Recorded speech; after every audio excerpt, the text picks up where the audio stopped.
Hello दोस्तों, स्वागत है आपका हमारे चैनल यूपी एग्ज़ाम क्विज़र में। दोस्तों आज है 25 जनवरी और आज की वीडियो में हम 25 जनवरी से संबंधित करंट अफेयर्स के मोस्ट इंपॉर्टेंट क्वेश्चंस को डिस्कस करेंगे और हर एक क्वेश्चन से रिलेटेड आपको फैक्ट भी बताएंगे। इस वीडियो के अंत में आपसे क्वेश्चन भी पूछेंगे जिसका जवाब आप सभी को कमेंट बॉक्स में देना है। और अगर आपको इसकी PDF डाउनलोड करनी है तो इसकी PDF आप हमारे टेलीग्राम ग्रुप से डाउनलोड कर सकते हैं। टेलीग्राम ग्रुप की लिंक इस वीडियो के डिस्क्रिप्शन में दी गई है। तो चलिए स्टार्ट करते हैं। दोस्तों यूपी करंट अफेयर्स की लास्ट 6 मंथ की यानी जुलाई 2022 से दिसंबर 2022 तक की अगर आपको PDF ई बुक डाउनलोड करनी है करंट अफेयर्स की तो उसकी लिंक इस वीडियो के डिस्क्रिप्शन में दी गई है। वहाँ से आप इस PDF ई बुक को डाउनलोड कर सकते हैं। ये जो PDF ई बुक है इसमें हमने उत्तर प्रदेश करंट अफेयर्स के लास्ट 6 मंथ के सभी इंपॉर्टेंट क्वेश्चंस को कवर किया है। इसके अलावा यूपी जीके के जो मोस्ट इंपॉर्टेंट टॉपिक हैं उसको भी हमने इसमें कवर किया है, जैसे यूपी के मेले हो गए, इसके अलावा ओडी ओपी हो गया हर एक डिस्ट्रिक्ट का। तो ये सारी जो चीज़ें हैं वो हमने इस PDF ई बुक में कवर की हैं।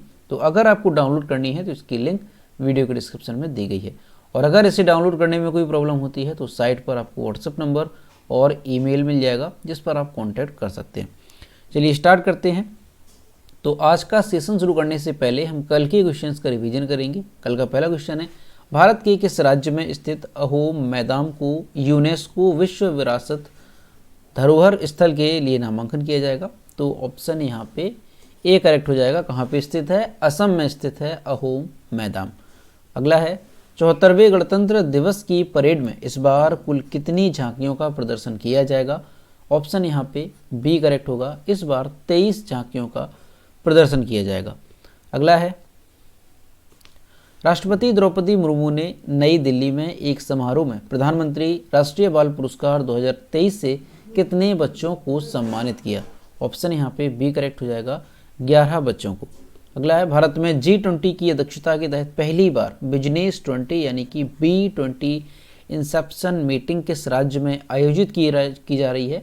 तो यहाँ पे ऑप्शन करेक्ट हो जाएगा सी, गुजरात। और ध्यान रखना है आपको कि वेरी इंपॉर्टेंट है कि पहली बार जो भारत है वो G20 की अध्यक्षता कर रहा है। तो दिसंबर 2022 से लेकर के नवंबर 2023 तक, यानी आप कह सकते हैं साल 2023 की जो G20 की अध्यक्षता है वो कौन सा देश कर रहा है? तो वो भारत कर रहा है, ध्यान रखेंगे इसको। अगला है, पराक्रम दिवस किस स्वतंत्रता सेनानी की जयंती के उपलक्ष्य में मनाया जाता है? तो नेताजी सुभाष चंद्र बोस की जयंती के उपलक्ष्य में। अगला है, किसे हाल ही में नागर विमानन महानिदेशालय के अगले प्रमुख के रूप में नियुक्त किया गया? तो विक्रम देवदत्त को। अगला है, भारतीय नौसेना में शामिल की गई 5वीं कलवारी श्रेणी की पनडुब्बी का नाम क्या है? तो INS वागीर। अगला है, हाल ही में किस राज्य सरकार ने 2025 तक देश का पहला ग्रीन राज्य बनाने का लक्ष्य रखा? तो ये लक्ष्य रखा है हिमाचल प्रदेश ने। अगला है, अंडमान और निकोबार द्वीप समूह के कितने द्वीपों का नामकरण परमवीर चक्र विजेताओं के नाम पर किया गया? ऑप्शन यहाँ पे करेक्ट हो जाएगा, 21 परमवीर चक्र विजेताओं के नाम पे। तो दोस्तों ये थे कल के क्वेश्चंस जिसका हमने रिवीजन किया। अब हम शुरू करते हैं आज का सेशन। आज का पहला क्वेश्चन है, अंतर्राष्ट्रीय शिक्षा दिवस कब मनाया जाता है? ऑप्शन यहाँ पे करेक्ट हो जाएगा बी, 24 जनवरी को मनाया जाता है अंतर्राष्ट्रीय शिक्षा दिवस। दोस्तों अंतर्राष्ट्रीय शिक्षा दिवस जो है ये हर साल 24 जनवरी को मनाया जाता है। संयुक्त राष्ट्र महासभा ने शांति और विकास में शिक्षा की भूमिका को महत्व देने के लिए इसकी शुरुआत की थी। 5वां अंतर्राष्ट्रीय शिक्षा दिवस 24 जनवरी 2023 को मनाया जा रहा है। इस वर्ष की थीम क्या है? तो लोगों में निवेश, शिक्षा को प्राथमिकता देना, ये जो है इस साल की थीम है। यूनेस्को ने इस वर्ष के अंतर्राष्ट्रीय शिक्षा दिवस को अफगानिस्तान में उन लड़कियों और महिलाओं को समर्पित किया है जो कि शिक्षा के अधिकार से वंचित हैं। तो ध्यान रखेंगे आप, अंतर्राष्ट्रीय शिक्षा दिवस कब मनाया जाता है? 24 जनवरी को। तो दोस्तों ये तो हो गया अंतर्राष्ट्रीय शिक्षा दिवस। अब यहाँ से आपको ध्यान रखना है कि राष्ट्रीय शिक्षा दिवस कब मनाया जाता है।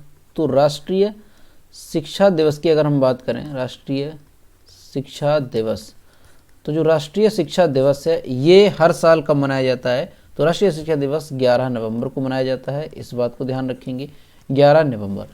और अगर हम बात करें कि राष्ट्रीय शिक्षक दिवस कब होता है, तो राष्ट्रीय शिक्षक दिवस कब मनाया जाता है वो भी आपको ध्यान रखना है। राष्ट्रीय शिक्षक दिवस तो राष्ट्रीय जो शिक्षक दिवस है ये मनाया जाता है 5 सितंबर को। इसको ध्यान रखेंगे, 5 सितंबर को राष्ट्रीय शिक्षक दिवस। और अगर बात करें कि विश्व शिक्षक दिवस कब होता है तो वो भी ध्यान रखेंगे, विश्व शिक्षक दिवस। तो जो विश्व शिक्षक दिवस है ये कब मनाया जाता है, तो ये मनाया जाता है 5 अक्टूबर को। तो इसको ध्यान रखेंगे आप, ये चारों ही दिवस शिक्षा से संबंधित हैं। राष्ट्रीय शिक्षा दिवस ध्यान रखेंगे 11 नवंबर, राष्ट्रीय शिक्षक दिवस 5 सितंबर, विश्व शिक्षक दिवस 5 अक्टूबर को, और जो यहाँ पे देखा अंतर्राष्ट्रीय शिक्षा दिवस 24 जनवरी को। अगला है, हाल ही में किसने ऑपरेशन अलर्ट अभ्यास शुरू किया। यहाँ पे ऑप्शन ए करेक्ट हो जाएगा, BSF। दोस्तों सीमा सुरक्षा बल BSF यानी बॉर्डर सिक्योरिटी फोर्स ने गुजरात के कच्छ जिले और राजस्थान के बाड़मेर में भारत पाकिस्तान सीमा पर सुरक्षा बढ़ाने के उद्देश्य से ऑपरेशन अलर्ट अभ्यास शुरू किया है।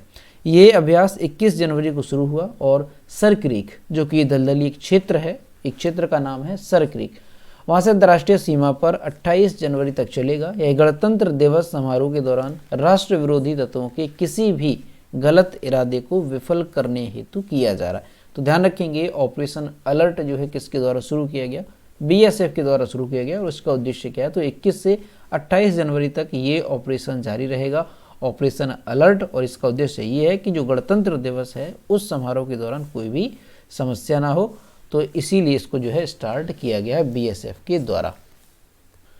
अगला है, प्रतिवर्ष 21 जनवरी को मणिपुर, मेघालय और त्रिपुरा का स्थापना दिवस मनाया जाता है। इन तीनों राज्यों को पूर्ण राज्य का दर्जा किस वर्ष दिया गया था। ऑप्शन यहाँ पे बी करेक्ट होगा, 1972 में। दोस्तों हर साल 21 जनवरी को मणिपुर, मेघालय और त्रिपुरा का स्थापना दिवस मनाया जाता है।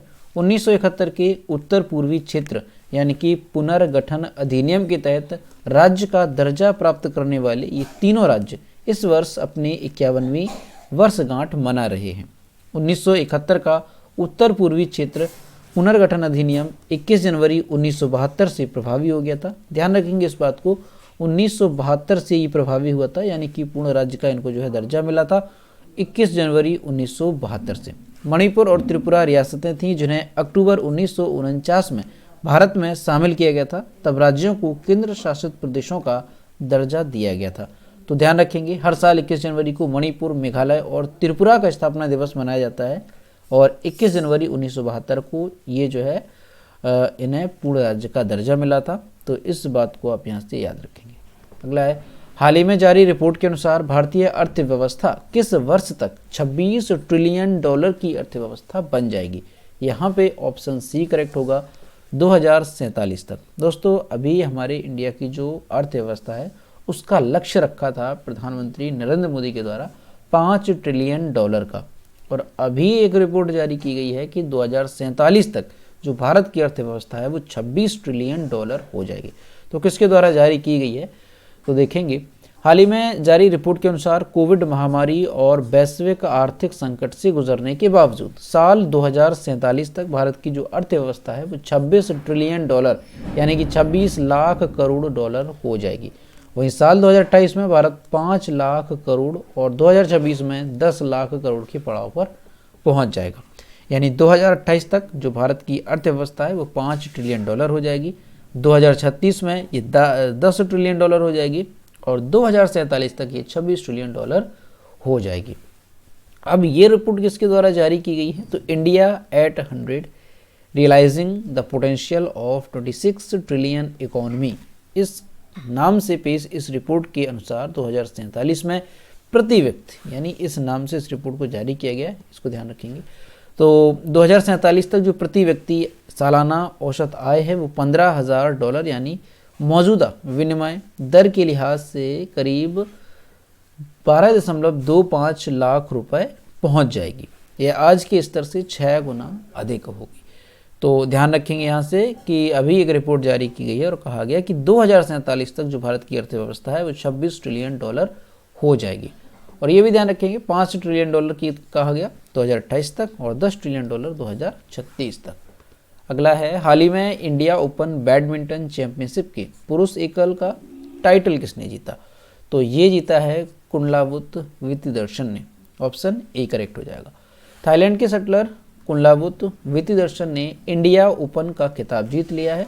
उन्होंने नई दिल्ली के केडी जाधव इंडोर स्टेडियम में इंडिया ओपन बैडमिंटन चैंपियनशिप के पुरुष एकल फाइनल में वर्ल्ड नंबर 1 डेनमार्क के विक्टर एक्सेलसेन को 22-20, 10-21 और 21-12 से हराया है। ठीक है, ध्यान रखना है किसने किसको हराया। तो पहली बात तो यही याद रखेंगे कि किसने खिताब जीता है इंडिया ओपन का, तो वो जीता है थाईलैंड के शटलर हैं कुनलावुत विथिदर्शन। ठीक है, और हराया किसको है इन्होंने, तो वर्ल्ड नंबर 1 जो थे डेनमार्क के विक्टर एक्सेलसेन को इन्होंने हराया है। इंडिया ओपन टाइटल के महिला एकल का खिताब किसने जीता, तो कोरियाई खिलाड़ी एन सियोंग ने जीता है। और उन्होंने किसको हराया, तो जापानी अकाने यामागुची को उन्होंने हराया है। तो यहाँ पे आप दोनों नाम याद रखेंगे कि पुरुष एकल तो ध्यान रखना है कुनलावुत विथिदर्शन, और अगर महिला एकल की बात करें तो जीता है कोरियाई खिलाड़ी एन सियोंग ने। अगला है, हाल ही में किस राज्य में अंतर्राष्ट्रीय शिल्प शिखर सम्मेलन का उद्घाटन किया गया, तो यहाँ पे ऑप्शन नंबर ए करेक्ट हो जाएगा, ओडिशा में। दोस्तों, ओडिशा के मुख्यमंत्री नवीन पटनायक ने जाजपुर में हाल ही में अग्रणी शिल्पकारों, संस्कृति, कला के प्रति उत्साही लोगों को अपनी तरह का पहला अंतर्राष्ट्रीय शिल्प शिखर सम्मेलन का उद्घाटन किया। उन्होंने कहा कि धार्मिक पर्यटन, शहरी पर्यटन और बौद्ध पर्यटन की अपनी मौजूदा संपत्तियों के साथ इसमें एक प्रमुख पर्यटन केंद्र बनने की भी क्षमता है। तो ध्यान रखेंगे आप, क्या याद रखना है कि अंतर्राष्ट्रीय शिल्प शिखर सम्मेलन जो है इसका उद्घाटन कहाँ पे किया गया, तो ओडिशा में इसका आयोजन किया गया है। ठीक है, ध्यान रखेंगे। और ओडिशा में पहली बार जो है अंतर्राष्ट्रीय शिल्प शिखर सम्मेलन का उद्घाटन किया गया है। ध्यान रखेंगे, शिल्प शिखर सम्मेलन ये यहाँ पे का उद्घाटन जो है किया गया।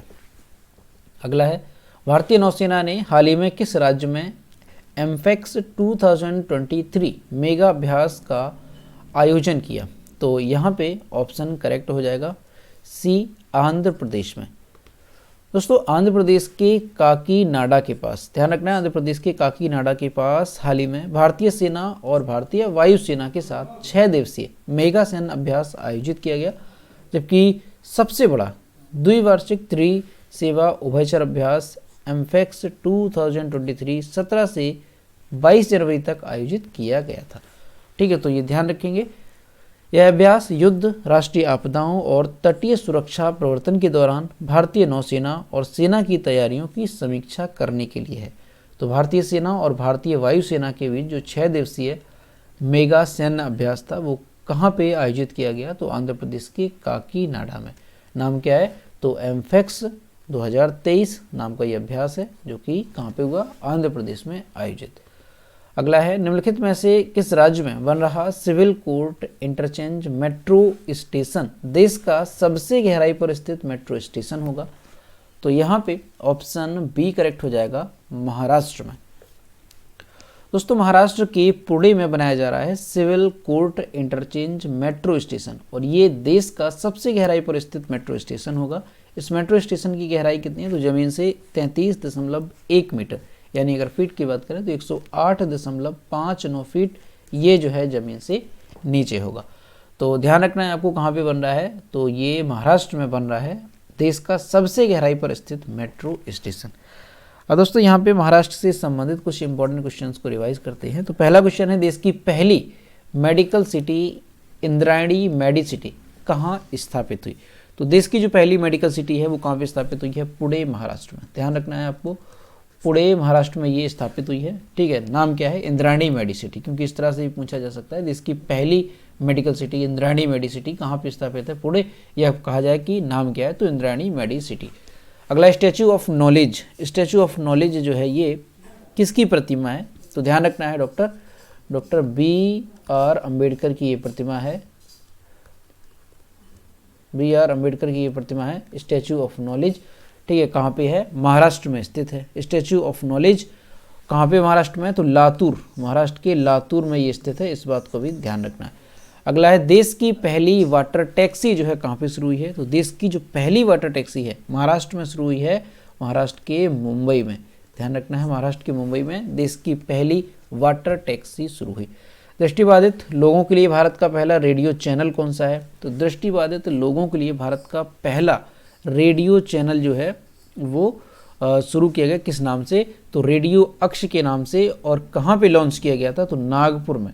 ध्यान रखना है, नागपुर महाराष्ट्र में ये लॉन्च किया गया था। नाम क्या है? तो रेडियो अक्ष के नाम से इसको जो है लॉन्च किया गया था, इस बात को ध्यान रखेंगे। अगला है, देश की पहली 100% डिजिटल बस सेवा का उद्घाटन कहाँ पे किया गया? तो देश की पहली 100% डिजिटल बस सेवा का जो उद्घाटन है वो किया गया है मुंबई में। तो इसको भी ध्यान रखेंगे, महाराष्ट्र के मुंबई में देश की पहली 100% डिजिटल बस सेवा का उद्घाटन। अगला है, पहला अतुल्य भारत अंतर्राष्ट्रीय क्रूजर सम्मेलन कहाँ पे आयोजित हुआ? तो देश का जो पहला अतुल्य भारत अंतर्राष्ट्रीय क्रूज सम्मेलन है वो मुंबई में आयोजित किया गया, इसको ध्यान रखेंगे, मुंबई में आयोजित किया गया। ये कुछ योजनाएं हैं महाराष्ट्र से संबंधित। खावती ऋण योजना महाराष्ट्र से संबंधित, मांझी वसुंधरा अभियान ये भी महाराष्ट्र से संबंधित है। और इसके अलावा एक और आप ध्यान रखेंगे, जीवला योजना ये भी महाराष्ट्र में शुरू की गई थी और ये कैदियों को ऋण देने के लिए शुरू की गई थी। तो ये सारे क्वेश्चन महाराष्ट्र से रिलेटेड हैं, सभी वेरी इंपॉर्टेंट हैं, ध्यान रखेंगे। अगला है, आईसीसी की साल 2022 की सर्वश्रेष्ठ पुरुष और महिला T20 टीमों में कितने भारतीय क्रिकेटर शामिल रहे? तो कुल मिलाकर के 7 भारतीय क्रिकेटर इसमें शामिल रहे। ऑप्शन यहाँ पे डी करेक्ट होगा। दोस्तों, अंतर्राष्ट्रीय क्रिकेट परिषद ने पुरुष और महिला क्रिकेट दोनों के लिए साल 2022 की T20 international team of the year का ऐलान किया है। आईसीसी ने पुरुष और महिला दोनों टीमों में 11-11 खिलाड़ियों को चुना है और दोनों टीमों में भारत के 7 खिलाड़ी जगह बनाने में सफल रहे। ठीक है, अब पुरुष टीम की अगर हम बात करें तो पुरुष टीम में किन खिलाड़ियों को शामिल किया गया भारत की ओर से? तो विराट कोहली शामिल रहे, सूर्य कुमार यादव शामिल रहे और हार्दिक पांड्या शामिल रहे। ये ध्यान रखेंगे, पुरुष T20 टीम में भारत की ओर से शामिल खिलाड़ी। वहीं महिला टीम की अगर बात करें तो महिला टीम में स्मृति मंधाना हो गई, इसके अलावा ऋचा घोष हो गई, इसके अलावा दीप्ति शर्मा और रेणुका सिंह। यानी कि पुरुष T20 इंटरनेशनल टीम में 3 खिलाड़ी और महिला टीम में 4 भारत की खिलाड़ी शामिल रहीं। तो ये सभी नाम ध्यान रखेंगे। अगला है, हाल ही में पूर्व वायुसेना प्रमुख एयर मार्शल हरजीत सिंह अरोड़ा का निधन कितनी वर्ष की उम्र में हो गया? ऑप्शन यहाँ पे सी करेक्ट होगा, 61 वर्ष की उम्र में। यहाँ पर आप इनकी इमेज देख सकते हैं। दोस्तों, वायुसेना के पूर्व उप प्रमुख एयर मार्शल हरजीत सिंह अरोड़ा का दिल्ली के आर्मी रिसर्च एंड रेफरल अस्पताल में निधन हो गया। 61 साल के थे और 30 जून 2021 को ये सेवानिवृत्त हुए थे। एयर मार्शल हरजीत सिंह अरोड़ा को दिसंबर 1981 में भारतीय वायुसेना में एक लड़ाकू पायलट के रूप में नियुक्त किया गया था। उनके पास MiG-21, MiG-29 पर 2600 घंटे से अधिक उड़ान का अनुभव था। 38 से अधिक वर्षों के अपने करियर में अरोड़ा को जनवरी 2011 में अति विशिष्ट सेवा पदक, जनवरी 2020 में परम विशिष्ट सेवा पदक से सम्मानित किया गया था। तो ध्यान रखेंगे क्योंकि काफ़ी बड़ा नाम है। याद रखना है आपको कि मार्शल हरजीत सिंह या केवल हरजीत सिंह कौन थे? तो ये जो है वायुसेना के पूर्व उप प्रमुख थे जिनका अभी निधन हो गया है। तो दोस्तों, ये थे 25 जनवरी से संबंधित करंट अफेयर्स के मोस्ट इंपॉर्टेंट क्वेश्चन जो कि हमने डिस्कस किए। अब हम देखते हैं कल की वीडियो का क्वेश्चन जो हमने आपसे पूछा था कि किस देश के राष्ट्रपति Abdel Fattah al Sisi Bharat के गणतंत्र दिवस 2023 समारोह में मुख्य अतिथि होंगे? ऑप्शन यहाँ पे सी करेक्ट था, मिस्र के।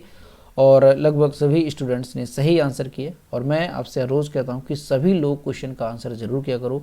ये है आज का क्वेश्चन, हाल ही में किस राज्य में इंडिया पोस्ट ने पार्सल की डिलीवरी के लिए तरंग मेल सेवा शुरू की है? तो यहाँ पे जो भी करेक्ट आंसर है वो आप सभी को कमेंट बॉक्स में बताना है और कोशिश करेंगे कि सभी लोग क्वेश्चन का आंसर जरूर करें। तो दोस्तों, आज का वीडियो कैसा लगा? अगर वीडियो पसंद आया है तो इसे लाइक करें, अपने दोस्तों के साथ शेयर करें और अगर अभी तक हमारे चैनल पर नए हैं तो चैनल को सब्सक्राइब करना ना भूलें। मिलते हैं नेक्स्ट वीडियो में। Thank you.